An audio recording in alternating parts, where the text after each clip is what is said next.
La princesse héritière Léonore d'Espagne vit une année d'une grande importance. En octobre dernier, pour célébrer ses 18 ans, elle a prêté serment à la Constitution lors d'une cérémonie solennelle devant les deux chambres parlementaires.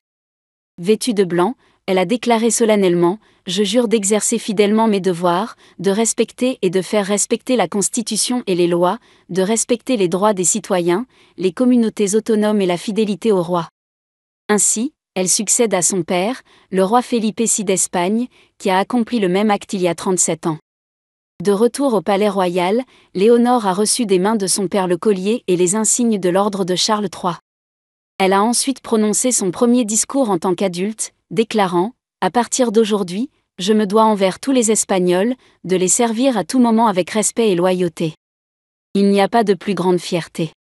En ce jour très important, dont je me souviendrai toujours avec émotion, je vous demande de me faire confiance, comme j'ai mis toute ma confiance dans notre avenir, dans l'avenir de l'Espagne. » La princesse Léonore, sœur de l'infante Sofia, est une source de fierté pour ses parents et pour le peuple espagnol. Elle est exempte de tout scandale. En tant que future reine exemplaire, elle a suivi une formation militaire à l'Académie générale de Saragosse pendant près d'1 an.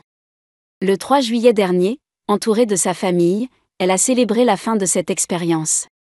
Son père, le roi Felipe VI, lui a remis sa médaille sous les regards attendris du public.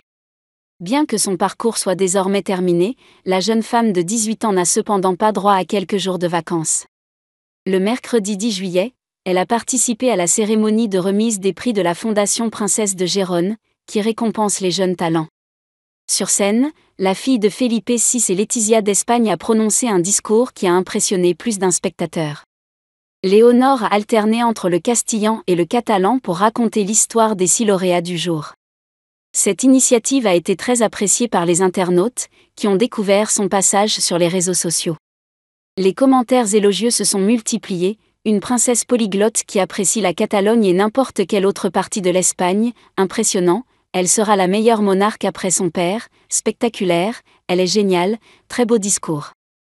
La princesse des Asturies obtient une fois de plus un 20-20. Mais elle ne peut pas se permettre de relâcher ses efforts.